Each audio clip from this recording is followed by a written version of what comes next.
Hi, everybody. Sorry I'm a little late, but hey, what the hell? It's better late It, than never. it's Monday. What else do you have to do with your fucking time? I mean, God damn it, people. You can good things are come to those who wait.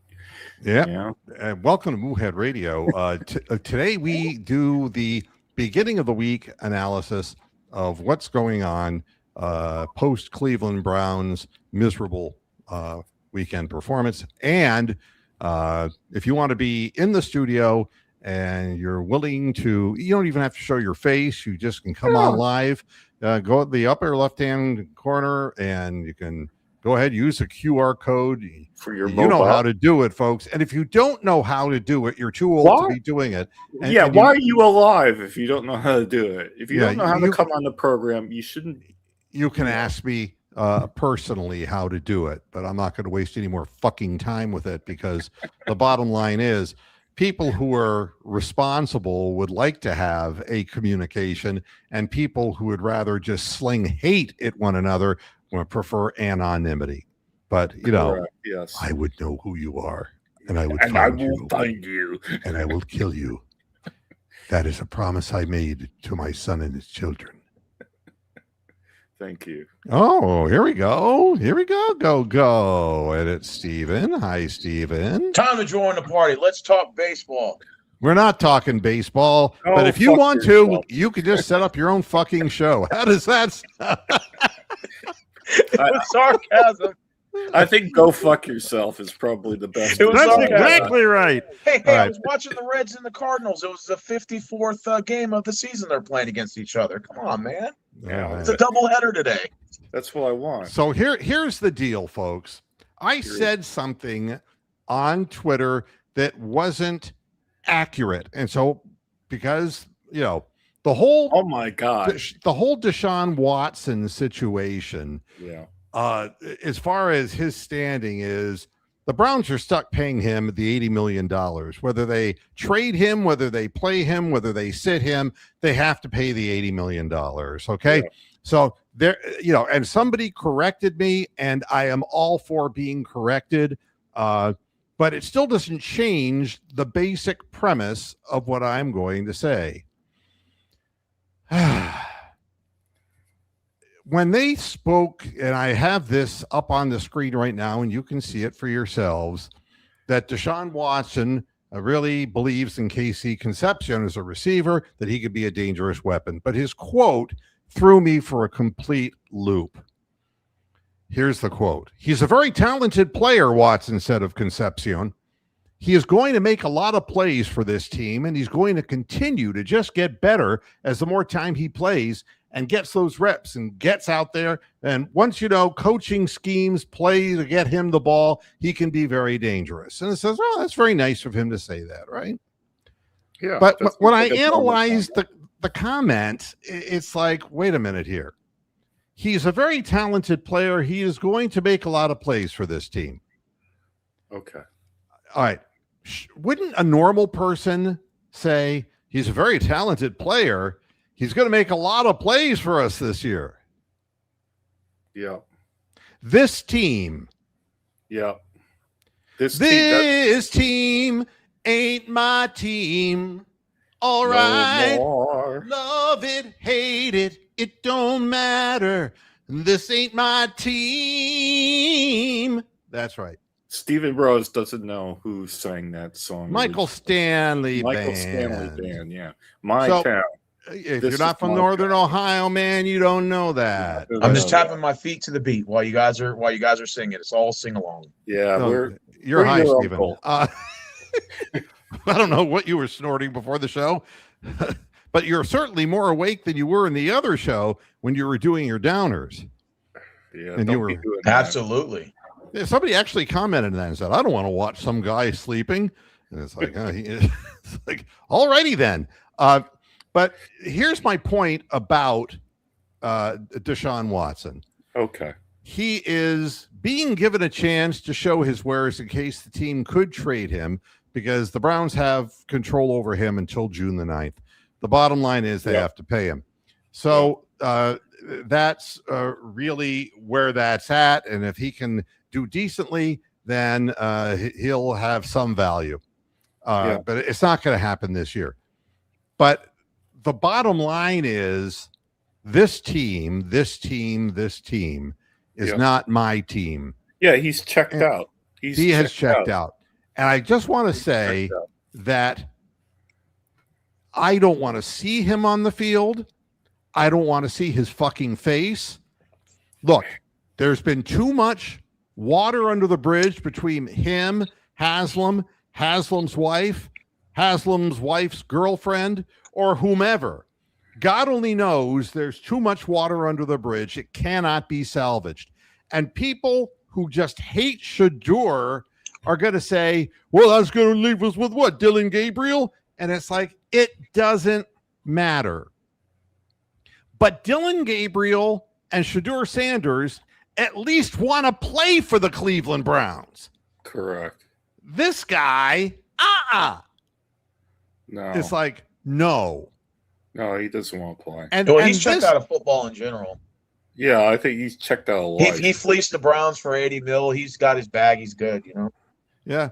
Now, earn Yeah. money now. It's like all three quarterbacks are terrible. That's absolutely true. Well, we know that, but It doesn't matter who starts or plays most of the season. We have no depth at any position. And, you know, and what it comes down to is then why would you even consider starting this prick? Why would you do it? It makes no sense to me. If there was some way that I could bolt him to the bench and force him to watch but not play, I would do it. If there was a way that I could bolt him in his bed at home so he and Jill can get it on, Yeah. I mean, if I could do that and he'd never come to the stadium, the Browns would be better off because his presence is a distraction. It is a constant reminder of a failure on the part of the owner of the team, and it never goes away. And whenever he resurfaces, it doesn't matter if he's playing, if he's limping on the sidelines. He's the guy who raped the women. Whether you believe he did or he didn't, that's who he is. And that's the narrative. And it will always be the repeated narrative. Clip this. The bottom line is we have two other quarterbacks. Yep. And they would at least incorporate Concepcion as one of us. How in the hell can you let a guy play, for Christ's sake, who won't even return or refer to the team as us? My team, our team, us. Yeah. This team. Yeah.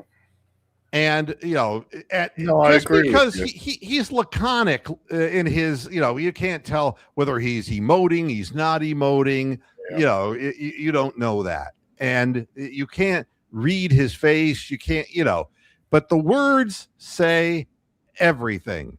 So anybody who's out there who says, well, I'd rather have Deshaun Watson out there than to have Shadur, you're a fucking asshole. And I will stand by this. I will come to your house and in front of your mommy call you a butt fucker. And you know why? Because you know nothing about what you're talking about. You've got to have the players. These guys are out on the field. They're one bad play away from breaking their necks, for Christ's sake. Correct. And they don't need to have a negative vibe about a guy who could care less about them and has made a career while he's in Cleveland of collecting money while he has done nothing. There's no point to it. So, that's that. Okay. But there's so much more. There's more. It's like the Ginseng knife. There's always more, Moo. Well, that's just the thing. There's always more. Here's more from our incredible beat reporters from Cleveland. How did I know that you were going there? Yeah, it's just hey, Moo, I know they're trying to keep Watson on the starting roster to trade him, as a starting quarterback. I get it, but is it even really worth it at this point? I mean, you're just going to get a bag of beans for him anyway. You're lucky to get a 5th-round draft pick for him. You're not going to get anything for him. Might as well just start Shadur week 1. Yeah, no, and nobody's gonna, somebody will give him a shot. I guarantee you. They will. But it's not going to happen here in Cleveland. He'll be a backup quarterback somewhere else. This is from ESPN Cleveland. I was telling Bronk before the program, a friend of mine in my neighborhood stopped their car right when I was walking my dog and said, "I got to tell you something." He goes, "I was doing some work and in a building, and while I'm doing the work of the building, I listen to 1100 a.m. And they were talking about the Browns, and they were saying that Moohead was just hit the nail on the head about something, and it's like, and it's like that's very nice. It's very nice that somebody on the ESPN in Cleveland did this.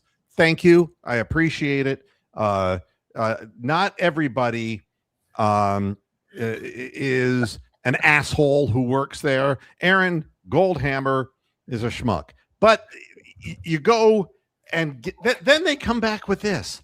Do you want me to program that radio station? Do you need help? Listen to this. Like they do.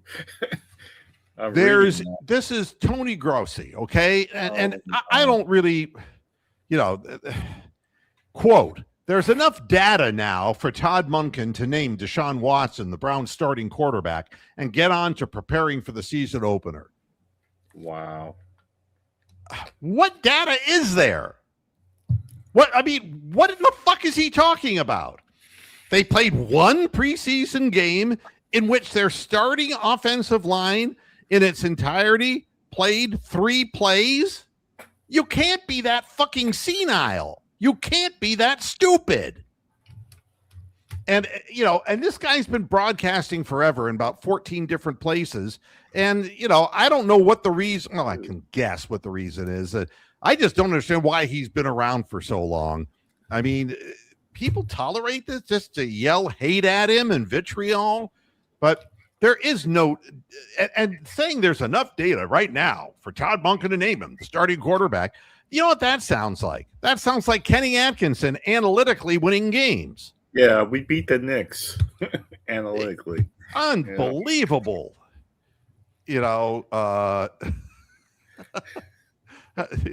Then we have people who really look at it a different way. It's no. I had to reply to that. take the makeup off. You would feel very, very differently, my friend. That would be like saying, that Moohead guy. It's like, I wonder what he looks like with his clothes off, and you would be damaged for the rest of your life if you saw such a thing. That would be illegal. No. And you want to know something? It wasn't good 30 years ago. It certainly hasn't gotten better. All right. That's more like it. Now that's more like the guy I know. Exactly. It would just be more passive involvement. Yeah. And you have the chance to fall asleep too while it's going on. So, what the similarity would be between Mary Kay Cabot and Tony the Calf. No, and when she's writing articles versus when she would be having oral sex with Earn Money Now. Oh, right. Either way, it's the same. She wouldn't be able to keep her mouth shut. Oh, you see that's what you call a big dick joke, hidden. And so roasting. You win, Earn Money Now. Wow. All right. So there's no data on this. It's just foolishness. No. It's just foolishness.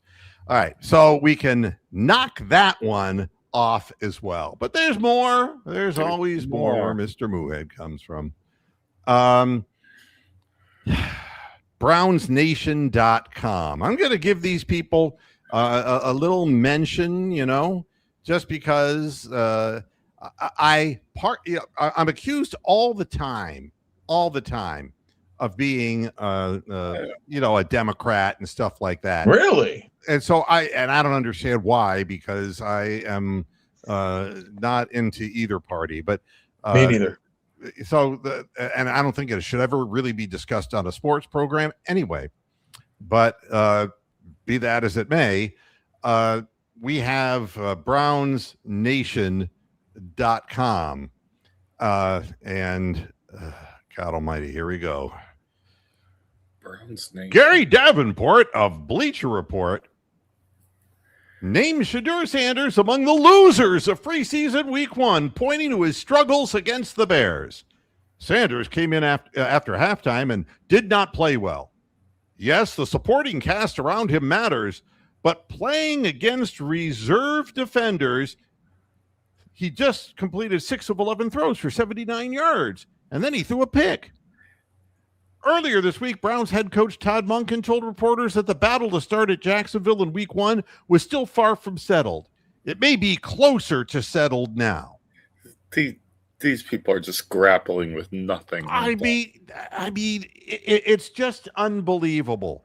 You know what I wish? Browns Nation, whoever wrote this article or whoever the hell, brownsnation.com was putting up, it's obviously an article from Bleacher Report. Yeah.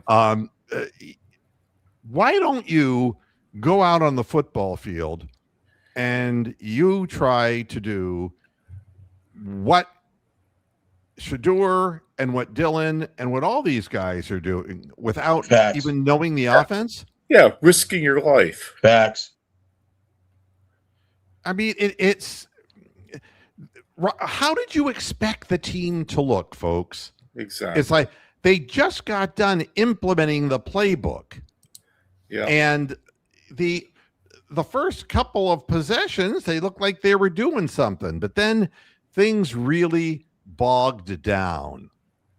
And they weren't jumping off sides constantly and all that kind of thing, but they weren't. You could see what the weaknesses were on the team. And to point them out, that the offensive line did not run block very well at all, and that there was no real pass rush. And when Case Keenum came in, they were basically treating him like their twin sister, and they wouldn't even get near him. So he looked great. I mean, Case Keenum looked like, and we know Case Keenum, he played in Cleveland, and he's not great. I mean, he's the 21st century Billy Kilmer, for God's sakes. I mean, leave him alone. But the thing about the running game that was absolutely vital is that there was that play towards the end of the first half where Browns were driving, and then they got bogged down. It was like 3rd and 2. They handed the ball off to Marshall or whoever it was they handed the ball, and he got absolutely swamped. Yep. And it was a passing situation on 4th down, and that was the play that Watson got the ball knocked out of his hand, and they recovered the ball. So it was 4th down anyway, so it's considered a turnover, and the Bears might have gained about 10 yards had it been incomplete. But that's the problem with the team. They cannot convert first downs in any sort of regular fashion if they do not have blocking and if they do not have a running game that can find holes. I don't understand what the deal is. I thought Rocket Sanders would be the guy who was Judkins is the guy who pounds inside. Okay, I have an opinion about who they played. They seem to be really playing the UDAs, UDFA guys a lot, particularly on defense. I actually went through and downloaded the playbook from NFL.com, which I don't normally do for the preseason. I usually do for the first couple games of the year. But yeah, I mean, that Booth guy had the most rushing attempts. Well, he had 4 rushing attempts. Marshall had 6. Sampson had 4. Judkins had 4. So they spread it out. And then the quarterbacks they were running for their lives for like about 10 times. So, but they were playing a lot of UDA guys, particularly on defense. That the guy pointed out to you in a private message, Nate Evans, number 43. He's a guy from Delaware, undrafted free agent, and he got absolutely smoked on virtually every major play Yep. on offense that the Bears run. Yeah. So he got stiff-armed on that long run by this tiny little stiff arm.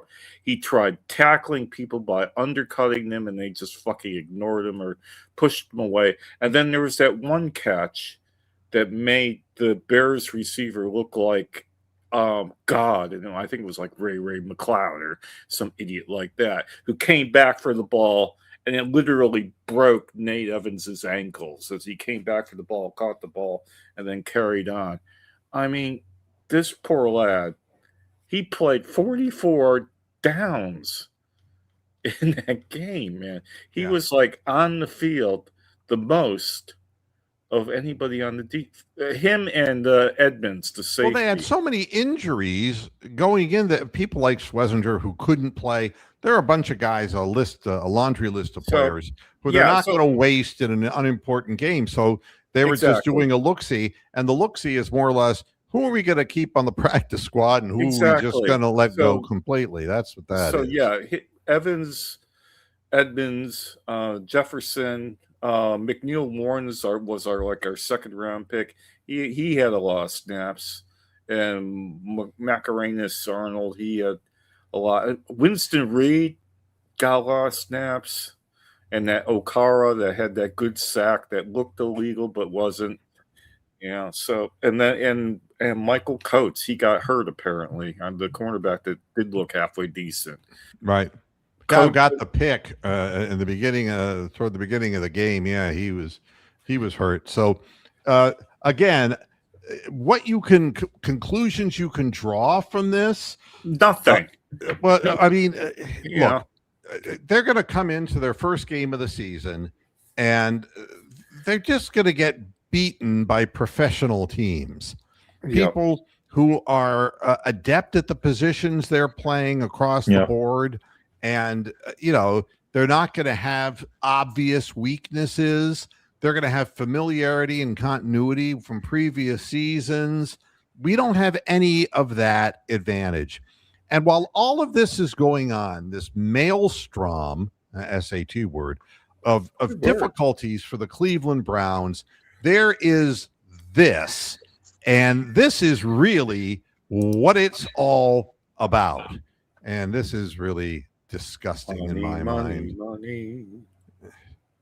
All right, here we go. Rich man's world. All right, clip this. Oh, fuck off with the fucking aircraft hangar. Yeah, I mean, that's a horrible looking building. For God's sake. There's one thing I can say that is probably okay about it. I mean, I can picture, it looks like a cyber truck. But I like this entrance here, and then if you go back here, you see the tellers are right here and right over here, and so they it's very roomy for your banking experience, and it really handles any overflow crowd of people who are desperately trying to withdraw money because of the state of the economy. And overall, I mean, this is, and it's really, I mean, if you look at the design of it, it really looks a lot like Jimmy Haslam, except somebody had to convince him the thing was black, because he wouldn't have gone for that himself. There's just no way he would have gone for that. Is this another rebate scandal again? It's going to fall apart in a strong wind. But okay, I want to make a point about this statement, because all this social media blurb about Highmark Stadium in Buffalo, that costed apparently $2.2 billion. It doesn't have a fucking roof, right? And it's got all these issues with apparently obscured seats and all that. I don't even want to get into that. This dome, or aircraft hangar as I call it, it has a roof, only costs $0.4 billion more. So how more awful is it going to be compared to Buffalo Stadium that didn't have a roof? I mean, my God, the thing.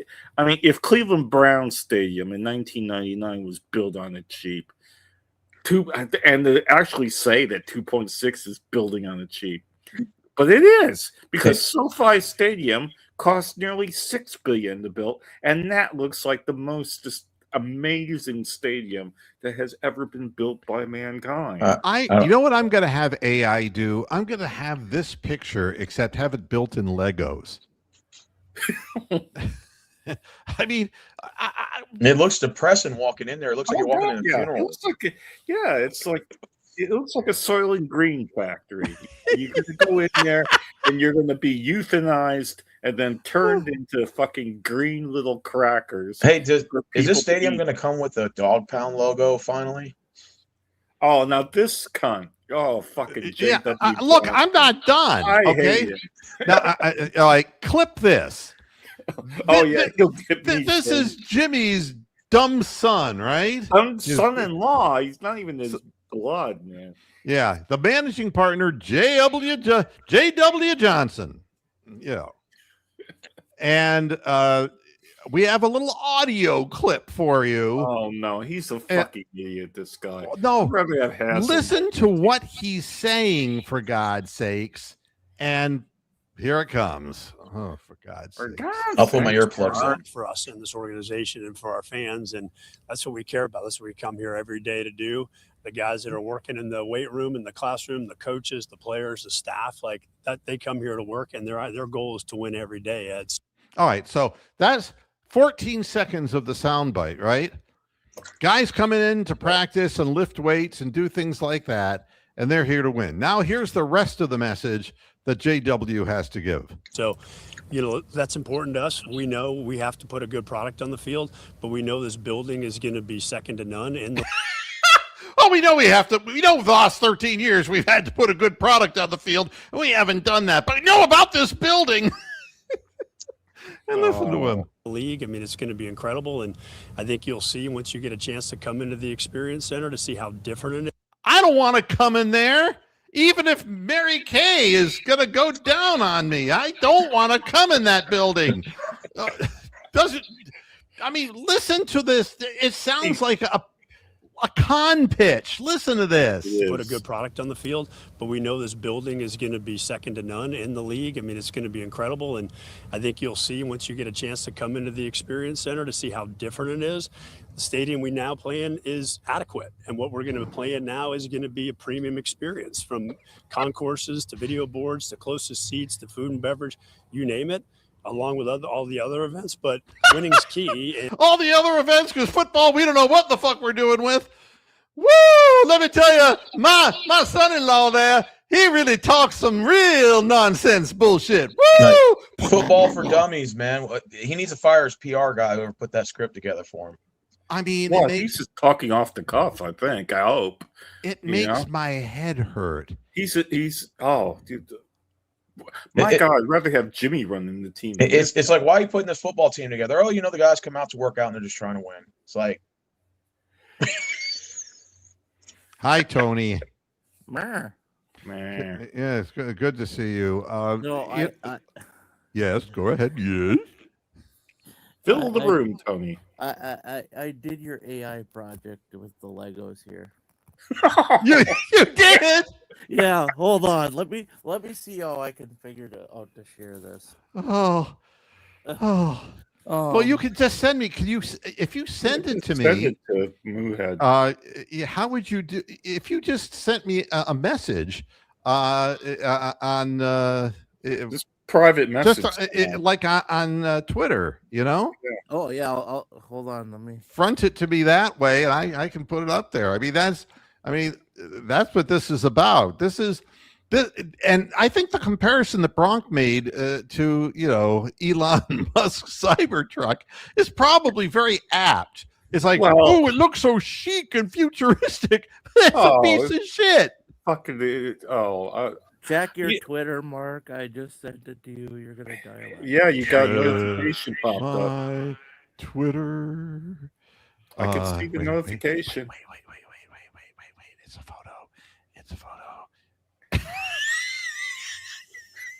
photo. Has Tony Calf done something legendary here? Has he increased his legend? Share the screen, Mark. I know, I do. I just wait a minute here. I gotta. If I stop sharing this, I'm not sharing. Be careful with your privacy here. You know, you want to make sure you don't share That's- something you don't want to share. All right, share this tab instead. Tell me if this is.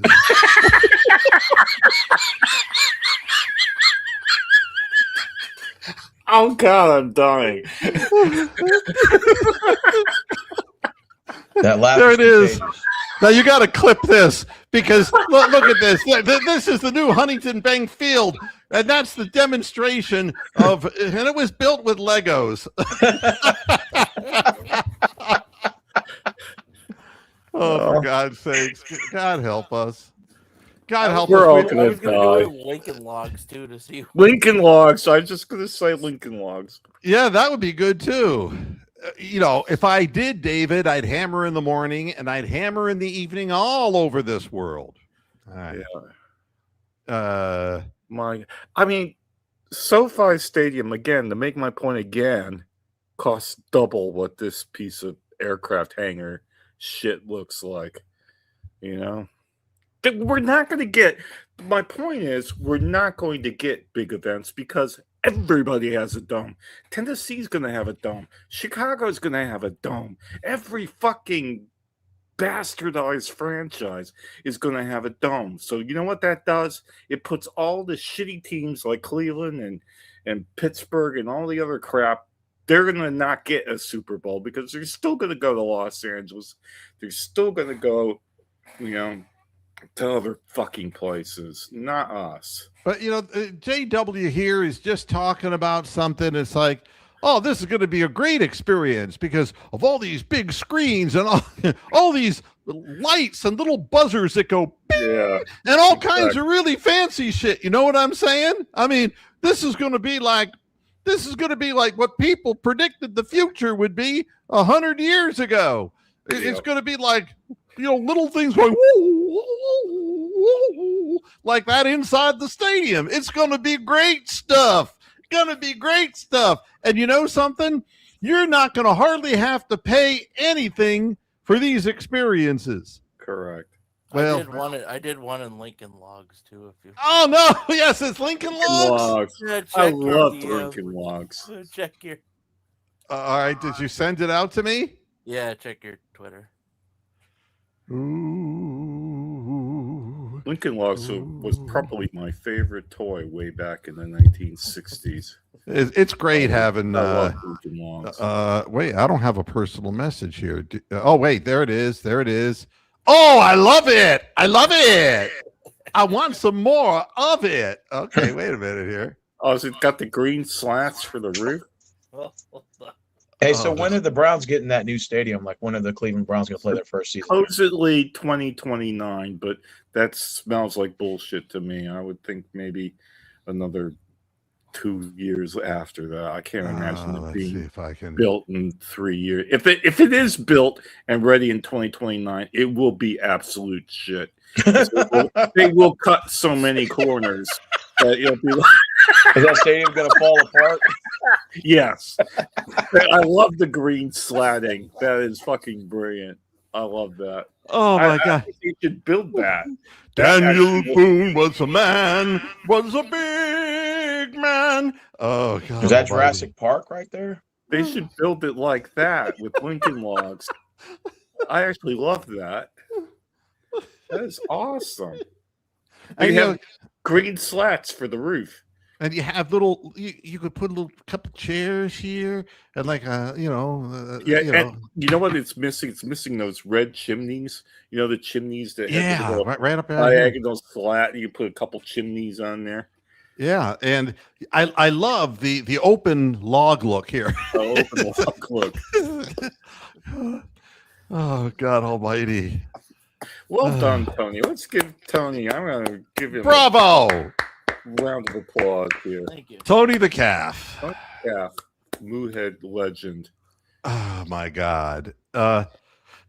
It's like you can't imagine this getting dumber and dumber. It can, and but dumber. we can dig deeper. We can get even dumber.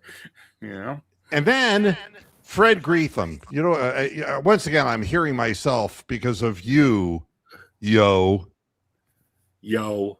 so you got to turn your mic off, because if you're not wearing a headset, and you need to do that, because I've gotten complaints about your ears too on the show. So you're How's your day? You know what I've noticed is that Steven's dad has not been asking any questions lately. Is your dad? Yeah, okay? it's been a while, man. He's as happy as Nick's won. Okay. Yeah, oh, that's true. He's got a pacifier now. Yeah. That works. All right. This is from the amazing Fred Greetham. This is the type of thing that really view makes you from wonder. Field level. That looks like it's leaning on its side. You know what it looks like? I'm getting seasick looking at that. It looks like Madden 24. what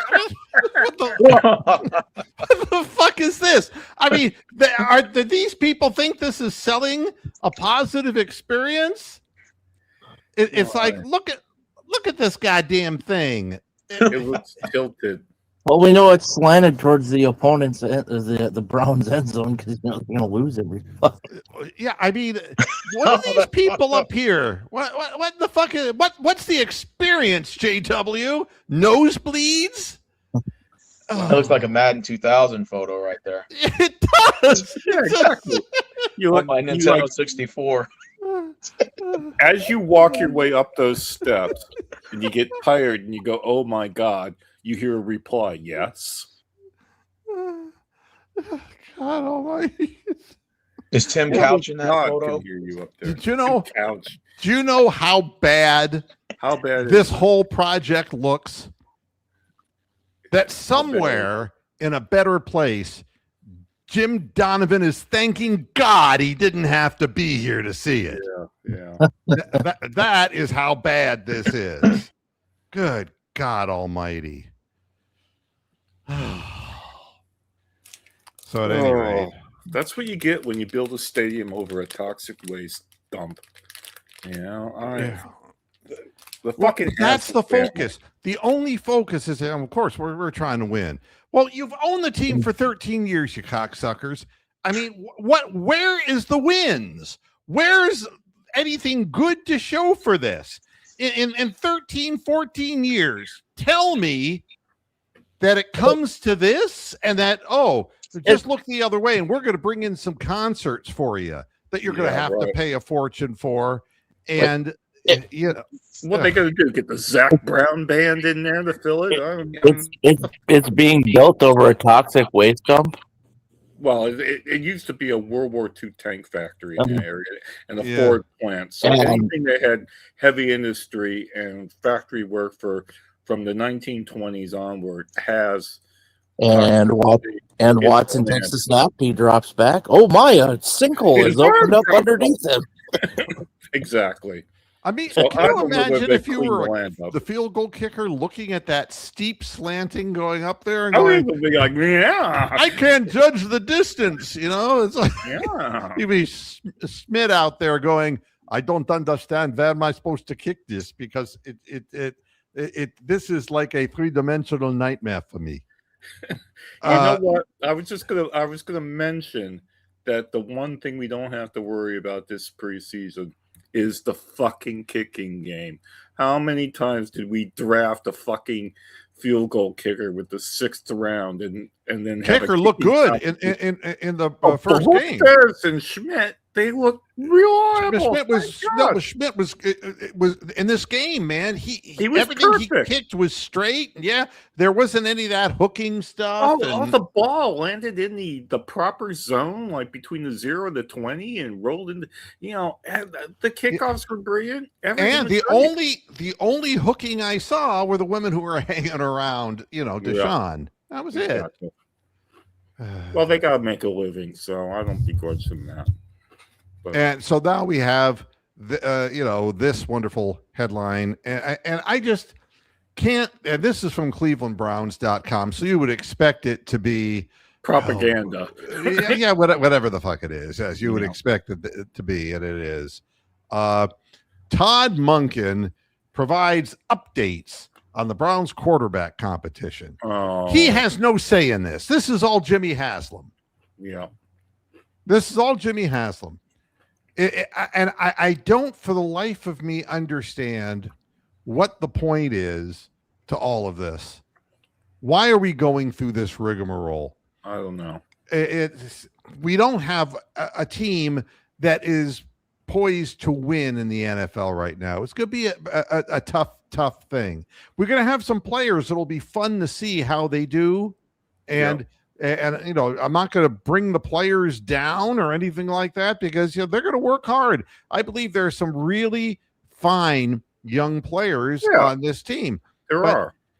You know, but there's more than just, you know, that. There is losing your defensive coordinator and hiring a first-time defensive coordinator and then not giving him any help because all of the veteran names that were with Schwartz are gone. They've gone away. They liked it. Yeah. And so what we have are a group of players who are trying to prove that they can play in the NFL. And but you have Ruttenberg, who has never really done this job per se. It's an inordinate amount of pressure on the guy, for one thing. And the scheme that they're putting in is totally different in what was the strength of the team, which was the defensive secondary. Yeah. It's a completely different scheme. So they have to learn everything all over. So it's going to kind of look like 52 pickup for a long time. And you know how it starts. You know, you end up playing your first game, getting blown out. Then you're going to play your second game. And it's a home game and you get blown out. And people are going to go, same old Browns. And the season just ends. And it doesn't matter who you put in. But I do want to say this about the quarterback situation because I was very specific about Deshaun Watson. And I'll be honest with you, he is the one who gives us the best chance to win a game. Don't get me wrong. I will agree with that because he has won games before. Yeah, I agree too. Yeah, I mean, he has experience, but there's no future in that. No, all right. But you can't be a coward and be a quarterback in the NFL. And all I saw from Dylan Gabriel, I mean, you know what he did? He dropped to the floor faster than Tommy the Duke Morrison's boxing opponents did in his first 10 fights. Holy moly. He saw somebody peripherally coming at him and boom. I mean, he did a better job of hitting the ground than, you know, half of the WWE stars. He went down faster than any quarterback I've seen with and not being hit. Yeah. And you could hear, I mean, I'd love to have more mics on the field so you could hear as he fall to the ground. You can't play him. You know what you got to do? You got to get a veteran quarterback. Do another Flacco thing. We'll probably end up with Case Keenum. Fine. We'll probably end up with somebody like Case Keenum, or actually will be Case Keenum. And I would welcome him with open arms. Yeah, I would take Case Keenum in a heartbeat. Anybody who has played in the league, and it's not about winning anyway. So you just go out and you put somebody who at least knows what they're doing. But this should have been done already. This should have, there's no reason why Dylan Gabriel is even out there allegedly competing for a position that he's not equipped to do. Oh, the Bears broadcast I was forced to watch because, I got DAZN here in England, paid money for it, and they were the feed to NFL Network. They were just coming up with some crazy hot takes. One of them was that Dylan Gabriel apparently at the combine had the same arm strength as Jared Allen. And then they said other crazy stuff like, the quarterback competition shouldn't be a competition by now. They should have, and I tend to agree with this, that they should have already had their number one, and so that the number one gets the number one reps and the number two gets the number two reps. But what the Bear guys don't know is that this is fucking Cleveland, and we don't do things normally or with any sort of sense of continuity. We've got Jimmy Haslam, we got J.W. Johnson, and they are from the slow bus. And my God, we suffer for it. Well, what I can tell you is head coach Todd Monken reiterated that the Browns quarterback competition will continue into this week. Well, what else is it going to do? Is the world going to blow up and it's going to stop? You know, it's no, we can't practice because there's asteroids coming down the field. Can't do that. Yeah, I wouldn't completely rule the world blowing up out, but it's pretty unlikely. The quarterback who's going to quarterback the team in October, I am convinced is not on the team right now. I don't know who this person is going to be, Case Keenum or whatever. Damn, what a mystery there. Yeah, there is not going to be a quarterback playing who is from the roster right now, 5 games down the road. It's just obvious. No, there's nothing more. Dylan Gabriel, save him, save his life, let him go. Yeah. Well, what I will say about this is that all of this is just the same repetition. The thing is, we're gonna continue this competition into the week, and then you go over on Twitter, and it's like, Peyton Watson and Kuminga, the Cavaliers are still trying to work out a deal. They're people just playing with their dicks. I mean, repeating the same stuff over and over because they don't have anything new to offer. Well, why don't they be honest and say, we don't have anything new to say, so we're not going to say anything? Why don't they be honest?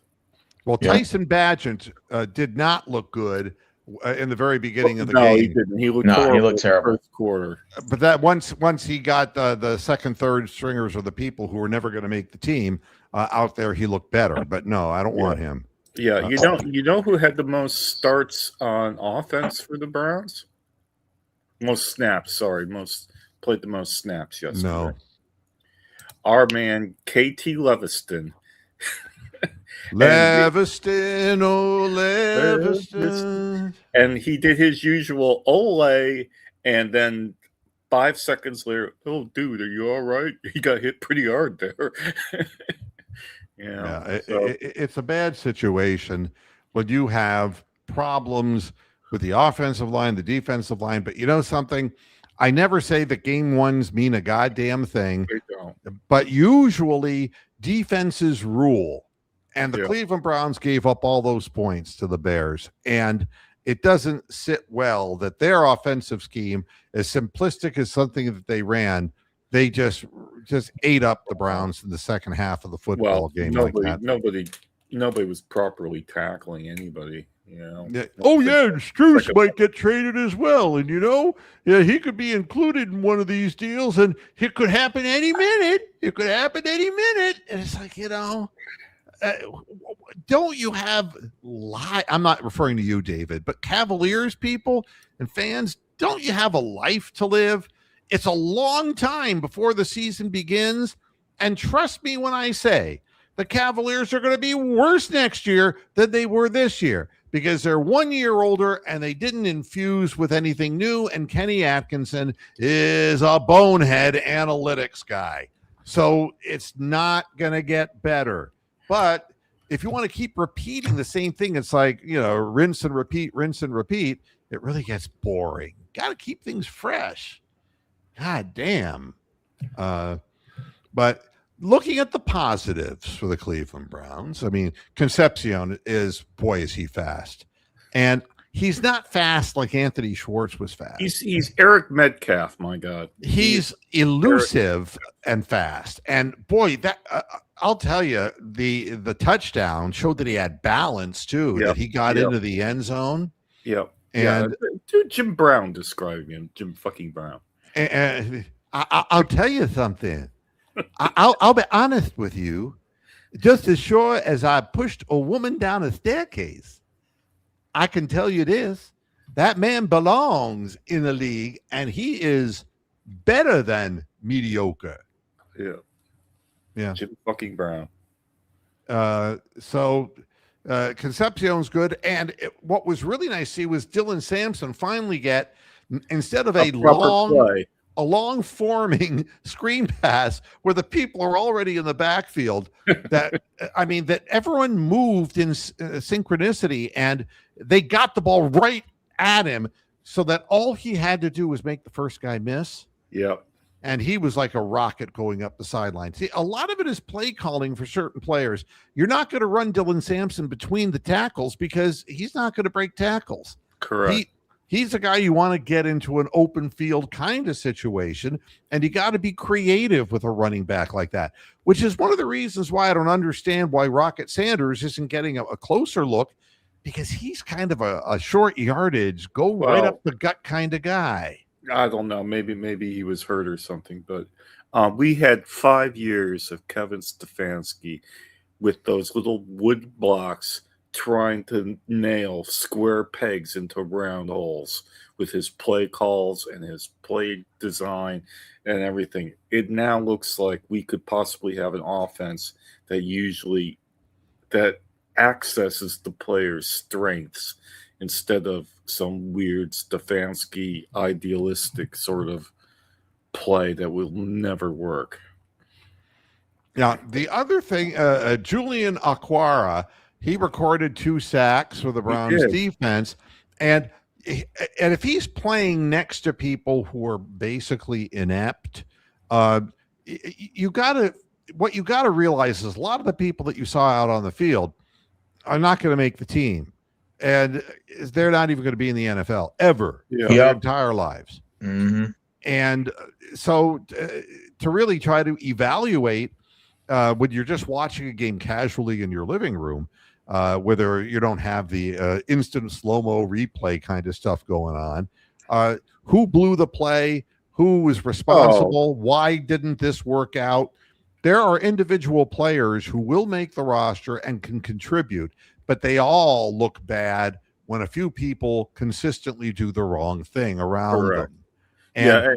And I couldn't watch the Bears broadcast corrupted with NFL Network on top of it. They were more interested in showing Jackson Dart getting smashed by some Minnesota Viking guy. They must have replayed that play 10 times. And I'm going, I don't care about this. Show me the fucking game that I want to watch. Yeah.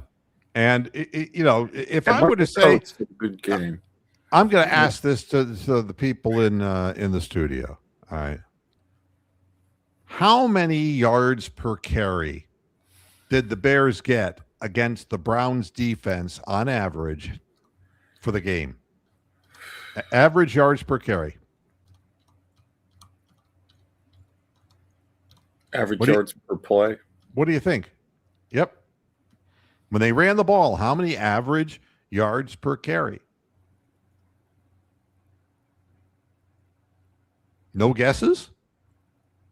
Oh, I'm going to say 4 yards a play. All right.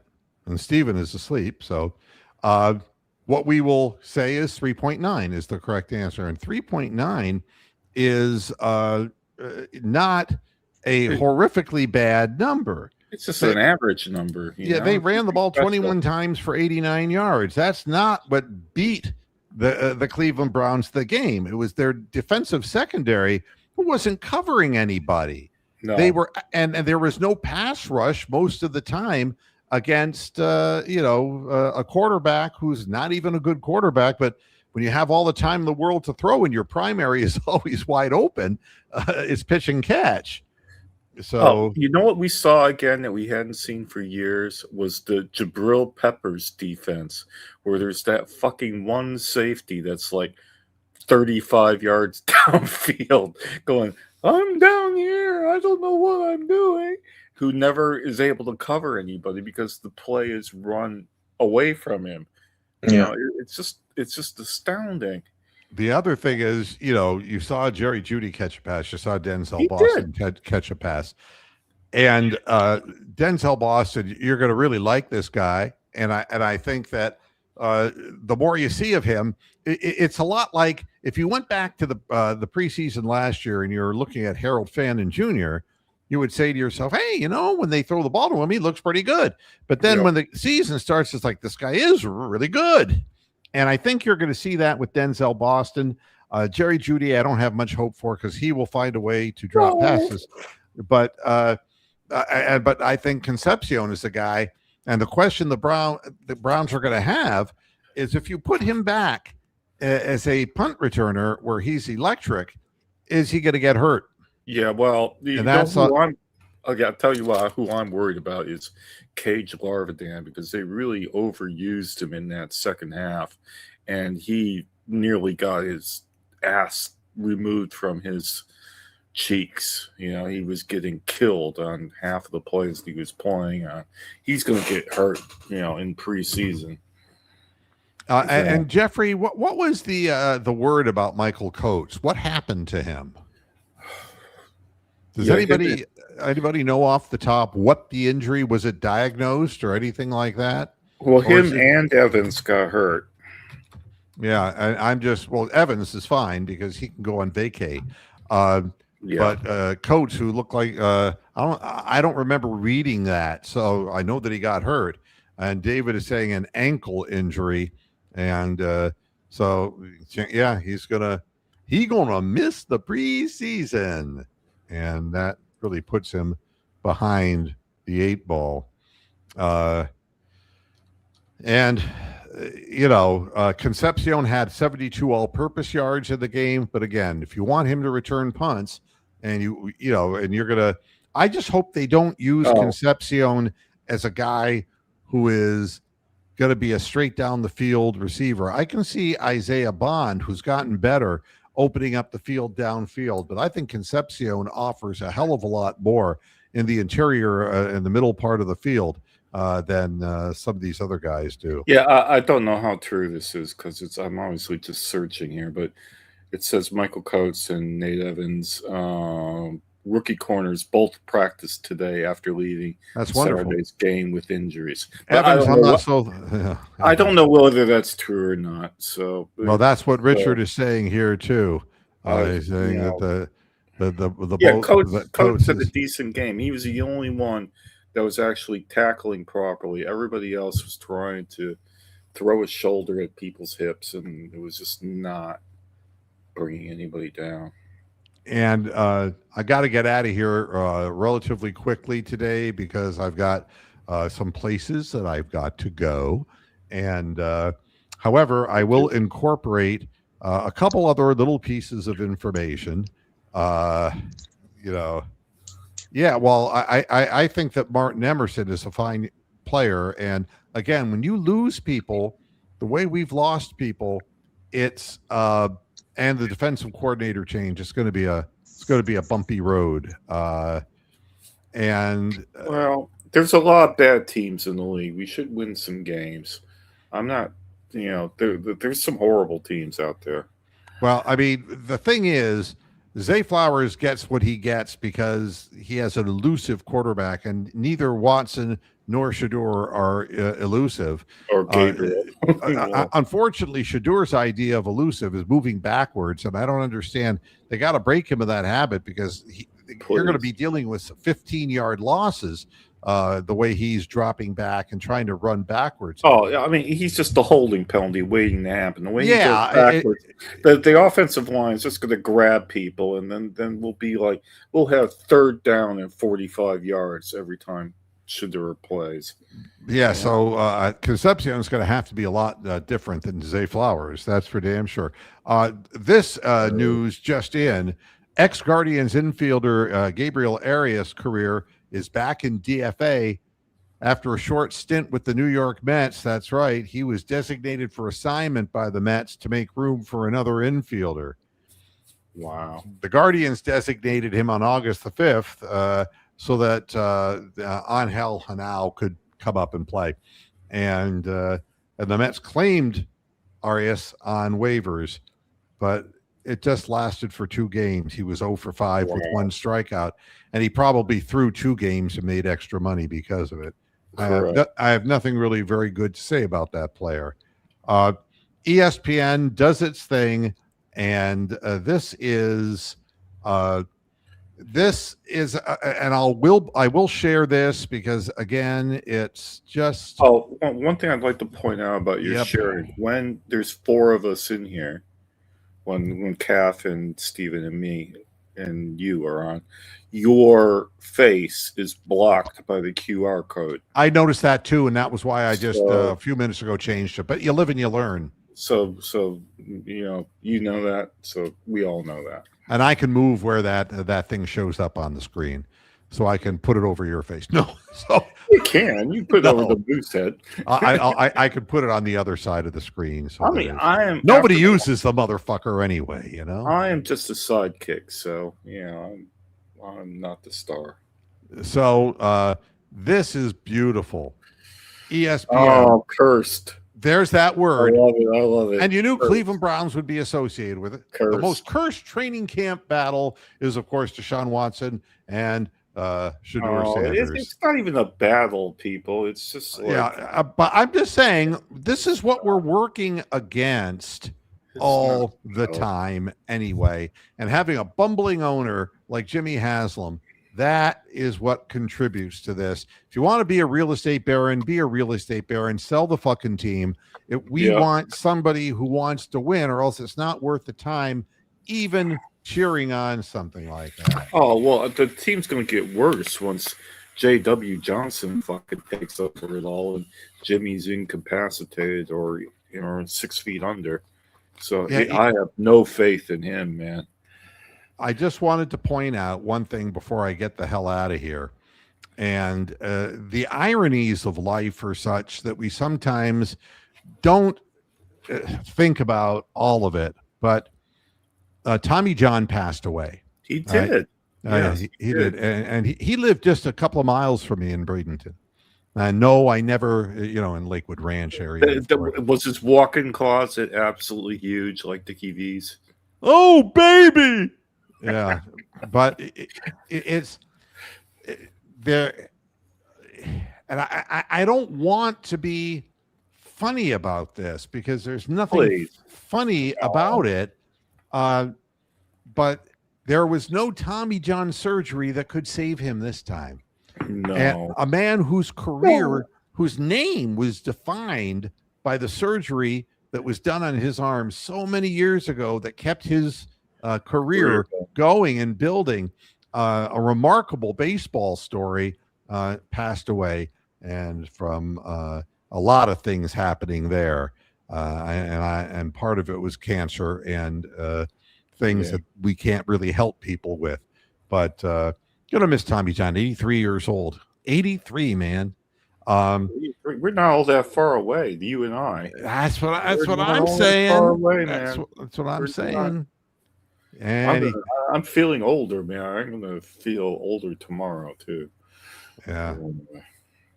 So, at any rate, that's what I have for everybody today. There will also, up on various places on the internet, there will be little short segments of this program that you that wanna I put cut out- together. That'll You be want fun. to cut out my vulgarity out of them if you're going to. Oh no, no, No. you get the whole thing or you get nothing. Oh. You'll get nothing and you'll like it. What? Spalding? Spalding. $50 says he eats it. Spalding? Oh, No. God. How's the weather over there, Dick Goddard? I mean, are you getting the rain like they're getting it's in just- Indiana? I swear to God, I have never seen rain like this since my face was under Ron Jeremy. Oh, wow. I shouldn't have said that. People will get the wrong idea.